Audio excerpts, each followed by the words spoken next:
ਜਦੋਂ ਪੰਜਾਬ ਦੇ ਵਿੱਚ ਰਾਸ਼ਟਰਪਤੀ ਆਏ ਤਾਂ ਉਸ ਸਮੇਂ ਪੰਜਾਬ ਦੇ ਮੁੱਖ ਮੰਤਰੀ ਇੱਥੇ ਹਾਜ਼ਰ ਨਹੀਂ ਸਨ। ਹੁਣ ਤਾਂ ਸਾਡੇ ਪ੍ਰਾਈਮ ਮਿਨਿਸਟਰ ਵੀ ਜੀਓ ਨੂੰ ਪ੍ਰਮੋਟ ਕਰਦੇ ਨੇ। ਜਿਹੜਾ ਸੰਵਿਧਾਨਿਕ ਜਿਹੜੀ ਗੱਲਬਾਤ ਹੈ ਨਾ, ਉਹ ਪਿੱਛੇ ਰਹਿ ਗਈ, ਉਹ ਦੇਖਣ ਨੂੰ ਹੀ ਰਹਿ ਗਈ ਹੈ, ਕਹਿਣ ਨੂੰ ਹੀ ਰਹਿ ਗਈ ਹੈ। ਰਾਸ਼ਟਰਪਤੀ ਜੀ ਨੂੰ ਇਨਵਾਈਟ ਕਰਕੇ ਆਏ ਸੀ ਵੀ ਤੁਸੀਂ ਆਓ, ਤੁਹਾਨੂੰ ਸਾਗ ਤੇ ਮੱਕੀ ਦੀ ਰੋਟੀ ਵੀ ਖਿਲਾਵਾਂਗੇ ਜੀ ਹੈ। ਸਟੇਟ ਨੂੰ ਆਪਣਾ ਰਿਪਰੈਜ਼ੈਂਟ ਕਰਤਾ, ਉਹ ਤਾਂ ਸਾਡਾ ਗਵਰਨਰ ਹੈ। ਬਿਲਕੁਲ ਹੀ ਵਾਜ਼ ਆਲਰੇਡੀ ਦੇਅਰ। ਇਹਦੇ ਬਿਲਕੁਲ ਹੀ ਉਲਟ ਪੰਜਾਬ ਦੇ ਵਿੱਚ ਇਹ ਹੋ ਰਿਹਾ ਹੈ ਕਿ ਸੈਸ਼ਨ ਸੱਦਣ ਤੱਕ ਗਵਰਨਰ ਸਾਹਿਬ ਇੰਟਰਫੀਅਰ ਕਰ ਰਹੇ ਹੈ। ਕਿਤੇ ਕਿਸੇ ਨਾ ਕਿਸੇ ਤਰੀਕੇ ਨਾਲ ਇਹ ਜਿੱਥੇ ਰਾਜਨੀਤਿਕ ਪਾਰਟੀ ਉਹ ਨਹੀਂ ਹੁੰਦੀ ਜਿਨ੍ਹਾਂ ਦੀ ਕੇਂਦਰ 'ਚ ਸਰਕਾਰ ਹੈ, ਉਹ ਸੰਘੀ ਘੁੱਟਣ ਦਾ ਕੰਮ ਤਾਂ ਨਹੀਂ ਕਰ ਰਹੀ ਸਟੇਟ ਦੀ ਪਾਰਟੀ। ਵੀ ਆਮ ਆਦਮੀ ਜਿਹੜੀ ਪਾਰਟੀ ਹੈ, ਬੀਜੇਪੀ ਦੀ ਬੀ ਟੀਮ ਹੈ ਜੀ, ਤੇ ਇਹ ਉਹਨਾਂ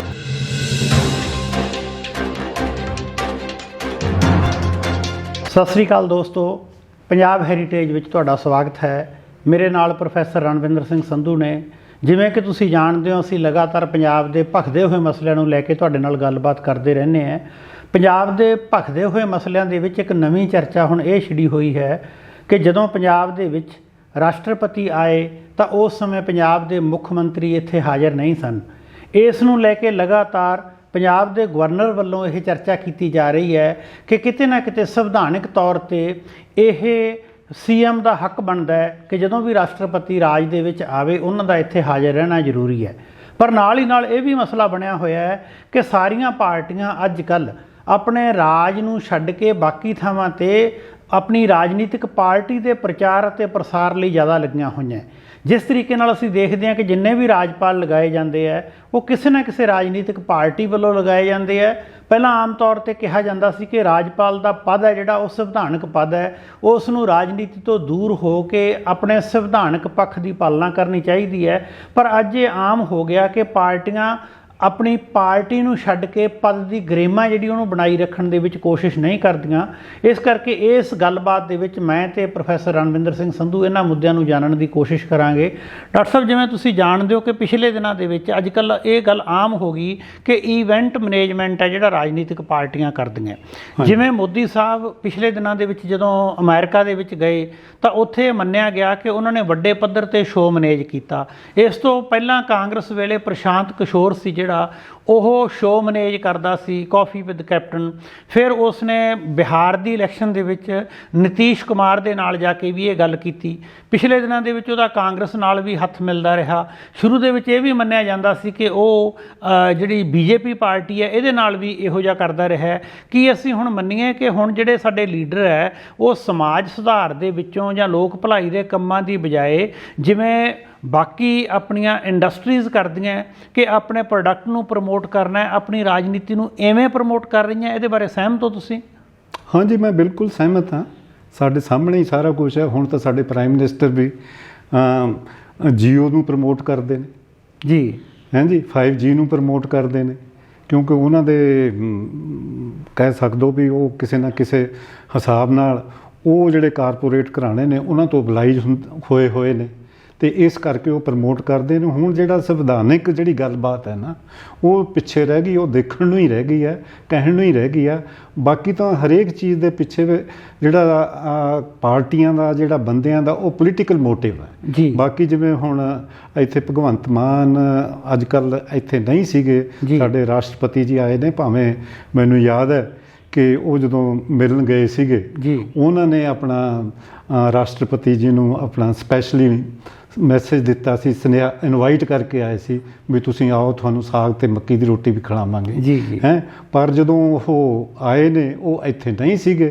ਹੁਣ ਇਹ ਆ ਵੀ ਹਰੇਕ ਬੰਦੇ ਨੇ ਨਾ, ਜਿਹੜਾ ਪੋਲੀਟੀਸ਼ੀਅਨ ਹੈ ਖਾਸ ਕਰਕੇ, ਉਹਨੇ ਜਿਹੜਾ ਉਹਨਾਂ ਦਾ ਆਕਾ ਹੈ ਨਾ, ਉਸ ਨੂੰ ਵਰਸ਼ਿਪ ਕਰਨਾ ਹੈ ਜੀ ਹਾਂਜੀ। ਤੇ ਉਹ ਆਪਣੇ ਸੁਪਰੀਮੋ ਕੋਲ ਸੀਗੇ ਤੇ ਬਾਕੀ ਗਵਰਨਰ ਸਾਹਿਬ ਨੂੰ ਮੌਕਾ ਮਿਲ ਗਿਆ ਇਹ ਕਹਿਣ ਦਾ ਵੀ ਇਹ ਦੇਖੋ ਜੀ ਭਗਵੰਤ ਸਿੰਘ ਮਾਨ ਕਿੱਥੇ ਹੈ। ਜੇ ਆਪਾਂ ਦੂਸਰੇ ਪਾਸੇ ਇਹਨੂੰ ਲਾਈਏ ਕਿ ਵੀ ਸੰਵਿਧਾਨਕ ਤੌਰ 'ਤੇ ਜਿਹੜਾ ਐਕਚੁਅਲ ਯਾਨੀ ਕਿ ਸਾਡਾ ਸਟੇਟ ਨੂੰ ਆਪਣਾ ਰਿਪਰੈਜ਼ੈਂਟ ਕਰਤਾ, ਉਹ ਤਾਂ ਸਾਡਾ ਗਵਰਨਰ ਹੈ। ਬਿਲਕੁਲ, ਹੀ ਵਾਜ਼ ਆਲਰੇਡੀ ਦੇਅਰ। ਇਹਦੇ 'ਚ ਕੋਈ ਪ੍ਰੋਬਲਮ ਨਹੀਂ ਹੋਣੀ ਚਾਹੀਦੀ। ਪਰ ਕਿਉਂਕਿ ਉਹਨਾਂ ਨੂੰ ਇਹ ਮੌਕਾ ਮਿਲ ਗਿਆ ਵੀ ਹੁਣ ਉਹ ਇੱਥੇ ਹੈ ਨਹੀਂ, ਉਹ ਉੱਥੇ ਗਏ ਹੋਏ ਨੇ ਤੇ ਉਹਨਾਂ ਨੇ ਇਸ 'ਤੇ ਆਪਣਾ ਟੌਂਟ ਕੱਸਤਾ। ਡਾਕਟਰ ਸਾਹਿਬ, ਇੱਕ ਬੜੀ ਅਜੀਬ ਗੱਲ ਲੱਗਦੀ ਹੈ ਕਈ ਵਾਰੀ ਜਦੋਂ ਗਵਰਨਰ ਦੀ ਚੋਣ ਹੁੰਦੀ ਹੈ। ਸਾਨੂੰ ਸਾਰਿਆਂ ਨੂੰ ਪਤਾ ਹੈ ਕਿ ਇੱਕ ਰਾਜਨੀਤਿਕ ਪਾਰਟੀ ਆਪਣੀ ਪਾਰਟੀ ਦੇ ਵਿੱਚੋਂ ਉਹਨਾਂ ਬੰਦਿਆਂ ਨੂੰ ਜਿਹੜੇ ਕਿਤੇ ਪ੍ਰਤਿਸ਼ਠਿਤ ਪਦ ਦੇ ਉੱਪਰ ਰਹੇ ਹੈ, ਸੀਨੀਅਰ ਹੋ ਗਏ, ਰਿਟਾਇਰ ਹੋ ਗਏ, ਉਹਨਾਂ ਨੂੰ ਗਵਰਨਰ ਲਗਾਇਆ ਜਾਂਦਾ ਹੈ। ਫਿਰ ਸਾਡੇ ਕਿਉਂ ਵਾਰ-ਵਾਰ ਇਹ ਉਮੀਦ ਕੀਤੀ ਜਾਂਦੀ ਹੈ ਕਿ ਗਵਰਨਰ ਲੱਗਣ ਤੋਂ ਬਾਅਦ ਉਹ ਵਿਅਕਤੀ ਪਾਰਟੀ ਲਾਈਨ 'ਤੇ ਨਹੀਂ ਚੱਲੂਗਾ। ਹਾਲਾਂਕਿ ਆਪਾਂ ਨੂੰ ਪਤਾ ਹੈ ਕਿ ਕੁਝ ਗਵਰਨਰ ਇੱਦਾਂ ਦੇ ਵੀ ਰਹੇ ਹੈ, ਜਿਹੜੀ ਬੜੀ ਰੇਅਰ ਗੱਲ ਹੈ। ਜਿਵੇਂ ਮਲਕ ਸੀ, ਮਲਕ ਨੇ ਕਿਸਾਨ ਮੋਰਚੇ ਦੇ ਦੌਰਾਨ ਖੁੱਲ੍ਹ ਕੇ ਆਪਣੀਆਂ ਗੱਲਾਂ ਕਹੀਆਂ। ਕਈ ਵਾਰੀ ਉਹਨਾਂ ਨੇ ਮੋਦੀ ਸਾਹਿਬ ਨੂੰ ਸੰਬੋਧਨ ਹੋ ਕੇ ਵੀ ਕਿਹਾ ਕਿ ਨਹੀਂ, ਜਿਹੜਾ ਤੁਸੀਂ ਕਰ ਰਹੇ ਹੋ ਇਹ ਠੀਕ ਨਹੀਂ ਕਰ ਰਹੇ, ਤੁਹਾਨੂੰ ਕਿਸਾਨਾਂ ਦੀ ਗੱਲ ਸੁਣਨੀ ਚਾਹੀਦੀ ਹੈ। ਇਹਦੇ ਬਿਲਕੁਲ ਹੀ ਉਲਟ ਪੰਜਾਬ ਦੇ ਵਿੱਚ ਇਹ ਹੋ ਰਿਹਾ ਹੈ ਕਿ ਸੈਸ਼ਨ ਸੱਦਣ ਤੱਕ ਗਵਰਨਰ ਸਾਹਿਬ ਇੰਟਰਫੀਅਰ ਕਰ ਰਹੇ ਹੈ। ਉਸ ਤੋਂ ਬਾਅਦ ਉਹਨਾਂ ਨੂੰ ਕਿਹਾ ਜਾਂਦਾ ਕਿ ਜਿਹੜਾ ਸਦਨ ਹੋਊਗਾ ਤੁਹਾਡਾ ਵਿਧਾਨ ਸਭਾ ਦਾ, ਉਸ ਦੇ ਵਿੱਚ ਪੇਸ਼ ਕੀਤੇ ਜਾਣ ਵਾਲੀ ਬਿੱਲਾਂ ਦੀ ਜਾਣਕਾਰੀ ਵੀ ਪਹਿਲਾਂ ਉਹਨਾਂ ਨੂੰ ਦਿਓ। ਹਾਲਾਂਕਿ ਅਸੀਂ ਮੰਨਦੇ ਹਾਂ ਕਿ ਗਵਰਨਰ ਕੋਲ ਇਹ ਪੋਜੀਸ਼ਨ ਹੁੰਦੀ ਹੈ ਕਿ ਉਹ ਸਾਰੇ ਬਿੱਲਾਂ ਨੂੰ ਚੈੱਕ ਕਰ ਸਕੇ, ਪਰ ਨਾਲ ਹੀ ਨਾਲ ਇਹ ਵੀ ਜ਼ਰੂਰ ਮੰਨਿਆ ਜਾਂਦਾ ਹੈ ਕਿ ਜੇ ਗਵਰਨਰ ਦੀ ਦਖਲ ਅੰਦਾਜ਼ੀ ਇੰਨੀ ਹੋਊਗੀ ਤਾਂ ਕਿਤੇ ਨਾ ਕਿਤੇ ਜਿਹੜੀ ਚੁਣੀ ਹੋਈ ਸਰਕਾਰ ਹੈ ਉਹ ਸਫੋਕੇਟਡ ਮਹਿਸੂਸ ਕਰੂਗੀ। ਪਰ ਇਹਦੇ ਨਾਲ ਹੀ ਇੱਕ ਹੋਰ ਬੜਾ ਮਹੱਤਵਪੂਰਨ ਮੁੱਦਾ ਉਹ ਇਹ ਹੈ ਕਿ ਦੋ ਸਰਕਾਰਾਂ ਸਾਡੇ ਗੁਆਂਢ ਦੇ ਵਿੱਚ ਹੈ, ਇੱਕ ਹਿਮਾਚਲ ਦੀ ਔਰ ਦੂਸਰੀ ਹਰਿਆਣੇ ਦੀ। ਬਾਈ ਚਾਂਸ ਹਿਮਾਚਲ ਤੇ ਹਰਿਆਣੇ ਦੇ ਵਿੱਚ ਉਸੇ ਪਾਰਟੀ ਦੀਆਂ ਸਰਕਾਰਾਂ ਹੈ ਜਿਨ੍ਹਾਂ ਦੀ ਕੇਂਦਰ 'ਚ ਸਰਕਾਰ ਹੈ, ਭਾਰਤੀ ਜਨਤਾ ਪਾਰਟੀ ਦੀਆਂ। ਜਿਨ੍ਹਾਂ ਰਾਜਾਂ ਦੇ ਵਿੱਚ ਕੇਂਦਰ ਵਾਲੀ ਸਰਕਾਰ ਦੀ ਸਹਿ ਹੋਂਦ ਰੱਖਣ ਵਾਲੀਆਂ ਪਾਰਟੀਆਂ, ਉਹਨਾਂ ਦੇ ਵਿੱਚ ਕੋਈ ਮਸਲਾ ਨਹੀਂ ਆਉਂਦਾ। ਉੱਥੇ ਅਸੀਂ ਕਦੇ ਚਰਚਾ ਹੀ ਨਹੀਂ ਛਿੜੀ ਕਿ ਹਿਮਾਚਲ ਦੇ ਗਵਰਨਰ ਨੇ ਕੋਈ ਇਸ ਕਿਸਮ ਦੀ ਟਿੱਪਣੀ ਕਰੀ ਹੋਵੇ ਜਾਂ ਹਰਿਆਣੇ ਦੇ ਗਵਰਨਰ ਨੇ ਟਿੱਪਣੀ ਕਰੀ ਹੋਵੇ। ਕਿਤੇ ਨਾ ਕਿਤੇ ਇਹ ਤਾਂ ਨਹੀਂ ਲੱਗਦਾ ਕਿ ਜਿਵੇਂ ਪੰਜਾਬ ਦੀਆਂ ਲਗਾਤਾਰ ਜਿਹੜੀਆਂ ਸਰਕਾਰਾਂ ਹੈ ਉਹ ਕਾਂਗਰਸ ਵੇਲੇ ਉਹ ਤੋੜਦੇ ਰਹੇ ਹੈ, ਰਾਸ਼ਟਰਪਤੀ ਰਾਜ ਲਾਗੂ ਕਰਦੇ ਰਹੇ ਹੈ। ਲਗਾਤਾਰ ਇਹ ਵੀ ਹੋ ਰਿਹਾ ਹੈ ਕਿ ਸਾਡੇ ਅਧਿਕਾਰਾਂ ਦਾ ਕੇਂਦਰੀਕਰਨ ਹੋ ਰਿਹਾ ਹੈ, ਰਾਜਾਂ ਦੇ ਅਧਿਕਾਰ ਖੋਹੇ ਜਾ ਰਹੇ ਹੈ। ਕਿਤੇ ਕਿਸੇ ਨਾ ਕਿਸੇ ਤਰੀਕੇ ਨਾਲ ਇਹ ਜਿੱਥੇ ਰਾਜਨੀਤਿਕ ਪਾਰਟੀ ਉਹ ਨਹੀਂ ਹੁੰਦੀ ਜਿਨ੍ਹਾਂ ਦੀ ਕੇਂਦਰ 'ਚ ਸਰਕਾਰ ਹੈ, ਉਹ ਸੰਘੀ ਘੁੱਟਣ ਦਾ ਕੰਮ ਤਾਂ ਨਹੀਂ ਕਰ ਰਹੀ ਸਟੇਟ ਦੀ ਪਾਰਟੀ ਦੀ। ਨਹੀਂ, ਤੁਸੀਂ ਬਿਲਕੁਲ ਠੀਕ ਕਿਹਾ ਜੀ। ਇਹਦੇ ਨਾਲ ਤੁਸੀਂ ਦੇਖੋ ਨਾ ਵੀ ਪੰਜਾਬ ਦੀ ਗੱਲ ਹੈ ਤੇ ਫਿਰ ਤੁਸੀਂ ਵੈਸਟ ਬੰਗਾਲ ਦੀ ਦੇਖ ਲਓ ਜੀ, ਹੈ ਜੀ। ਤੇ ਗਵਰਨਰ ਜਿਹੜੇ ਨੇ ਉਹ ਰੀਪ੍ਰੈਜ਼ੈਂਟ ਕਰਦੇ ਨੇ ਸਾਡੀ ਸੈਂਟਰ ਗਵਰਨਮੈਂਟ। ਬਿਲਕੁਲ ਬਿਲਕੁਲ। ਤੇ ਉਹ ਜੇ ਸੈਂਟਰ ਗਵਰਨਮੈਂਟ ਨੂੰ ਖੁਸ਼ ਕਰਨਗੇ ਤਾਂ ਉਹਨਾਂ ਨੂੰ ਅਗਲੀ ਐਕਸਟੈਂਸ਼ਨ ਮਿਲਣੀ ਹੈ ਜੀ ਜੀ, ਤਾਂ ਉਹਨਾਂ ਨੂੰ ਪ੍ਰਮੋਸ਼ਨ ਮਿਲਣੀ ਹੈ। ਤੇ ਉਹ ਆਪਣੇ ਮੇਰਾ ਖਿਆਲ ਹੈ ਜਿਹੜੇ ਵੈਸਟ ਬੰਗਾਲ ਦੇ ਆਪਣੇ ਗਵਰਨਰ ਸਾਹਿਬ ਸੀ ਜੀ, ਉਹਨਾਂ ਨੇ ਪੂਰਾ ਪੰਗਾ ਲੈ ਕੇ ਰੱਖਿਆ ਮਮਤਾ ਬੈਨਰਜੀ ਨਾਲ। ਜੀ ਤੇ ਜੀ, ਹੁਣ ਉਹਨਾਂ ਨੂੰ ਇਨਾਮ 'ਚ ਉਹਨਾਂ ਨੂੰ ਵਾਈਸ ਪ੍ਰੈਜ਼ੀਡੈਂਟਸ਼ਿਪ ਮਿਲ ਗਈ ਹੈ ਹਾਂਜੀ। ਤੇ ਆਪਣੇ ਸਤਪਾਲ ਮਲਿਕ ਜੀ ਨੇ ਅਜੇ 2 ਦਿਨ ਹੀ ਹੋਏ ਨੇ ਉਹਨਾਂ ਨੂੰ ਰਿਟਾਇਰ ਹੋ ਕੇ ਆਏ, ਮੰਡੇ ਨੂੰ ਹੀ ਆਏ ਨੇ ਉਹ। ਹਾਂਜੀ ਹਾਂਜੀ, ਮੇਰਾ ਖਿਆਲ ਲਾਸਟ ਵਰਕਿੰਗ ਡੇਟ ਸੀ ਉਹ। ਮੈਂ ਅੱਜ ਹੀ ਦੇਖ ਰਿਹਾ ਸੀਗਾ, ਕਹਿੰਦੇ CBI ਦਾ ਰੇਡ ਹੋ ਰਿਹਾ ਉਹਨਾਂ ਤੇ ਹਾਂਜੀ।